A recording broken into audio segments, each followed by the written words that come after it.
గత ఎన్నికల్లో గాజువాకలో ఓడిపోయారు. ఏ రోజైనా సరే గాజువాక నియోజకవర్గాన్ని 5 ఏళ్లలో సందర్శించారా? అక్కడ ఉన్న నాయకులతో కనీసం 10 మంది నాయకులతో మాట్లాడారా? అక్కడ ప్రజా సమస్యలను ఏ రోజైనా పట్టించుకున్నారా? భీమవరంలో కూడా ఆయన అల్లూరు సీతారామరాజు గారి విగ్రహం కట్టిస్తా, 1 ఎకరం ఇస్తా, 1 కోటి రూపాయలు విరాళం ఇస్తా అని మాట్లాడారు. ఇంతవరకు అటు గాజువాక ఇటు భీమవరం ఎప్పుడైనా సరే అక్కడ ప్రజలను కానీ ఆ ప్రజల సమస్యలను కానీ ఎప్పుడైనా పట్టించుకున్నారా? ఈ విషయాల్ని పిఠాపురం ప్రజలు కూడా బాగా గమనించాలి. ఇట్లాంటి విషయాల్ని పిఠాపురం ప్రజలు కూడా బాగా గమనించాలి. ఈయన ఎప్పుడు కూడా ప్రజల పక్షాన్ని నిలబడరు, ప్రజల కోసం పని చెయ్యరు. కేవలం చంద్రబాబు గారి కోసమో తెలుగుదేశం పార్టీ కోసం మాత్రమే పని చేస్తారు ఈయన. ఈ వాస్తవాన్ని మీరందరూ కూడా గమనించాలి. నమస్తే అండి. ఇది వ్యాపారం గురించి కాదు, ఓటు గురించి. ఎన్నికల్లో ఓటు వేయడం మన హక్కు మాత్రమే కాదు, కర్తవ్యం. ఎంతో మంది మహా నేతలు శ్రమించి ప్రాణత్యాగం చేసి ఈ అవకాశాన్ని మనకిప్పించారు. అందరూ ఓటు వేద్దాం. ఎందుకంటే ఓటు హక్కు ఊరికే రాదు. నా ఓటు ఎవరికో తెలుసా? అది సీక్రెట్ అండి. గమనించాలి. ఇంకొక ముఖ్యమైన విషయం, 2019 తర్వాత జనసేన పార్టీ నుంచి కేవలం కాపులు మాత్రమే ఎందుకు వైదొలిగారు? కాపు నాయకులు మాత్రమే ఎందుకు వైదొలిగారు? వెళ్ళిపోవడానికి కారణం ఏంటి? ఏదో ఒకరిద్దరు వెళ్ళిపోయారంటే వ్యక్తిగత కారణాలు ఇంకోటి అవచ్చు, కానీ 10ల సంఖ్యలో జనసేన పార్టీలో ముఖ్యమైన కాపు నాయకులు అందరూ కూడా ఎందుకు జనసేన పార్టీని వదిలి వెళ్ళిపోయారు? వాళ్ళందరినీ మీరే పంపించారా? లేకపోతే చంద్రబాబు నాయుడు గారి ఆదేశాల మేరకు చంద్రబాబు నాయుడు గారి బ్రోకర్ అయినటువంటి నాదెండ్ల మనోహర్తో కుట్ర పన్ని బయటికి పంపించేశారా?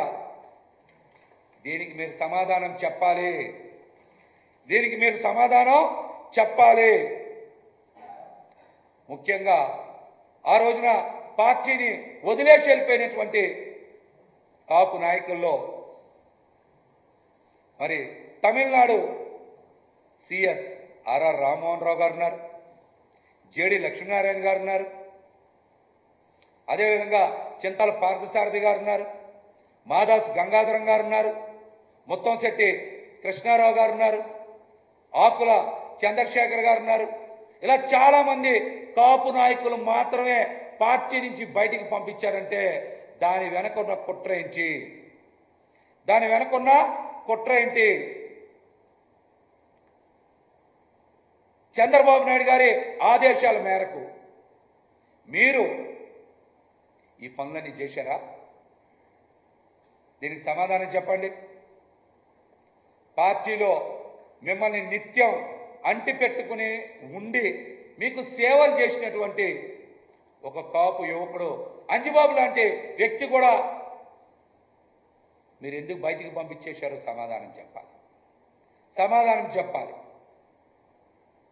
దీంతో పాటు Hyderabad party office account section కాలిపోయి ఏడాది అవుతుంది. ఇంతవరకు మీరు ఎఫ్ఐఆర్ నమోదు చేయించారా? చేయించలేదా? దర్యాప్తు చేయించారా? చేయించలేదా? అకౌంట్ సెక్షనే ఎందుకు కాలిపోయింది? అక్కడ ఇన్కమ్ ట్యాక్స్కి సంబంధించినటువంటి ఫైల్సే ఎందుకు కాలిపోయినాయి? మీరే కాల్పించేశారా? మీరే ఆ పని చేశారా? మీరే ఆ పని చేసి అక్కడ కార్యాలయంలో పనిచేస్తున్నటువంటి 42 యువకుల మీద ఆ నెపం నెట్టి వాళ్ళని బయటికి పంపించారా? ఆ బయటికి పంపించిన 42 మందిలో కూడా 30 మందికి పైగా కాపు యువత ఉన్నారా లేరా? దీనికి కూడా మీరు సమాధానం చెప్పాలి. సమాధానం చెప్పాలి. కాలిపోయిన ఫైల్స్ అన్నీ కూడా ఇన్కమ్ ట్యాక్స్కి సంబంధించినయేనా? అందులో ఏం రహస్యం దాగుంది? ఇట్లాంటి అంశాలకి మీరు ఖచ్చితంగా సమాధానం చెప్పాలని కూడా మేమైతే డిమాండ్ చేస్తా ఉన్నాం.